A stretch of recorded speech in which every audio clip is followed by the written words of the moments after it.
अगर अभी तक आपने हमारा चैनल सब्सक्राइब नहीं किया तो अभी सब्सक्राइब करें और बेल आइकॉन को क्लिक करके हमारी लेटेस्ट खबरों से रहे अपडेट।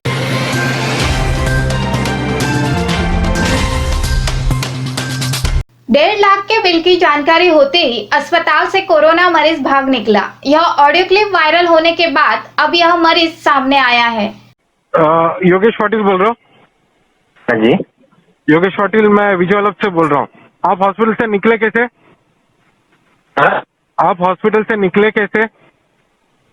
पैर से। पैर से? आपको पता है आप स्टिल कोविड में हो?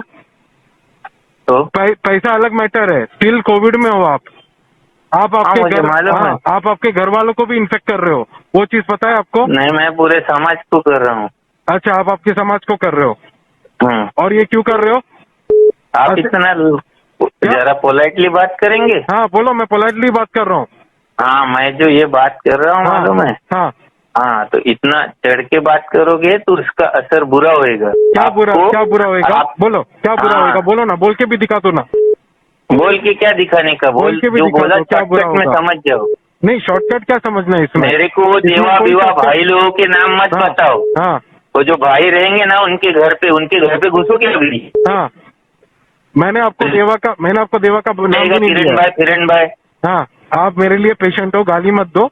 आप मेरे लिए पेशेंट हो, मैं पेशेंट के हिसाब से बात किया हूँ, ठीक है? मैं पेशेंट के हिसाब से बात किया तो मेरे से जो वहाँ पे मैंने जो सफर किया उसके बारे में मैंने आपसे डिस्कस किया। आपके सर को भी पूछो, मैंने गुरुवार को बोला था कि मेरे को बिल दो, मेरे पास पैसा नहीं है। हाँ, तो आप ऐसा तो मेरे को गुरुवार आप भागोगे? आप ऐसा भाग जाओ। 3 आवर्स वेट किया आपका। क्या 3 आवर्स वेट किया। 11 o'clock आपको बोला था, 11:35 को आपकी मैडम ने बोला बिल आ जाएगा। मैं भागा नहीं, मैं खाना पीना खा के रुका। 3:15 बजे 4 माला चढ़ के ऊपर 2 बार गया। बाद में भी और क्या, बाद में जो आप बोल रहे हैं कि जो 2000 रुपया RMO का, तो वो मेरा जो 21 विजिट बताया है उसमें आपने 21x2 का रेट लगाया। दूसरे को 1000 रुपीज। पाटिल सर नहीं, सर मत बोलो, आप योगेश से बोलो। सुनो योगेश पाटिल सर, सुनो, आपको अगर बिलिंग को कुछ लेके प्रॉब्लम था, आप हॉस्पिटल में हो, ऊपर बैठ के भी आप बात कर सकते थे। वहीं इस घटना को लेकर विजय वल्लभ हॉस्पिटल से पलायन करने वाले कोरोना मरीज ने अस्पताल पर गंभीर आरोप लगाते हुए कहा है कि मैं बिल्कुल स्वस्थ हूँ। मैंने यह कार्य सिर्फ मजबूर लोगों के साथ हो रही आर्थिक लूट का पर्दाफाश करने के लिए किया है। अस्पतालों में उपचारों के लिए भर्ती मरीजों को स्वस्थ होने के बावजूद भी मेडिक्लेम पास न होने तक जबरन बंधक बनाकर रखा जा रहा है। इस घटना को लेकर कोरोना मरीज का क्या कहना है, सुनते हैं। आपका पूरा योगेश रमेश पाटिल। क्या प्रॉब्लम था अस्पताल में, आप क्यों छोड़ के निकले? अस्पताल में सेवा ठीक प्रकार की नहीं थी, इसलिए मैं वहाँ से निकल गया। क्या प्रॉब्लम हो रहे थे? मेरा खुद का मेडिक्लेम वगैरह है, मैंने 50,000 रुपया वहाँ डिपॉजिट दिया था। मेरी तबीयत ठीक होने के बाद में मैं निकला, क्योंकि मैं लोगों में जन जागृति करना चाहता था। वहाँ लोगों के हुए अत्याचार की बात मीडिया के सामने आ जाए करके मैं वहाँ से चला गया। पैसा बगैर पेड किए जाने का क्या उद्देश्य था? पैसे की बात नहीं, जिससे कि मैं मीडिया के सामने आ जाऊँ। मेडिक्लेम था मेरा, मैं क्यों पैसा चुका? मैं पैसा देने से डरूँ क्यों? मेरा खुद का 5 लाख का मेडिक्लेम है। क्या नाम था अस्पताल का? अस्पताल का नाम विजय वल्लभ। दवाइयों की क्या व्यवस्था थी वहाँ? दवा वगैरह? वहाँ दवाइयाँ 5,000 की दवाई लगती है तो वो लोग 10,000 की दवाई देते हैं, और वो दवाई वापस कि कोरोना पेशेंट है करके रिटर्न नहीं लेते। वो दवाई वहाँ पे छोड़ना पड़ता है, हमें रिफंड नहीं मिलता। जिसका उपयोग क्या किया जाता है? वो पुनः दूसरे पेशेंटों को यूज़ किया जाता है अस्पताल के द्वारा। फेंका हुआ कहीं मैंने देखा नहीं। PPE किट वगैरह क्या सुविधाएं देते थे वहाँ पे हमें तो पेशेंट को PPE किट नहीं दिया जाता। वहाँ पे स्टाफ दिन में 6 स्टाफ रहता था, और 2 शिफ्ट में रहने की वजह से 12 रहेंगे स्टाफ। तो वो हर एक पेशेंट से 5 PPE किट लेते थे। एक PPE किट का 1500 रुपया और एक बेड का 6,500 रुपया चार्ज करते थे।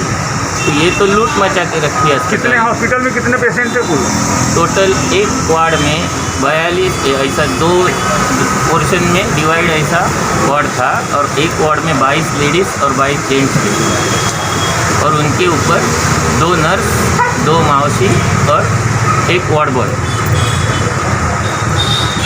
एक आरएमओ डॉक्टर रहा करता था। डॉक्टर अस्पताल में कर्मचारियों की कमी कैसे महसूस हुई आपको? क्योंकि नर्स लोगों को 22 पेशेंट के ऊपर एक नर्स है, तो उनको शुगर चेक करने के लिए एक पेशेंट को अगर 2 मिनट लगे तो 22 पेशेंट को शुगर चेक करने के लिए 44 मिनट लगे, और 44 मिनट लगे।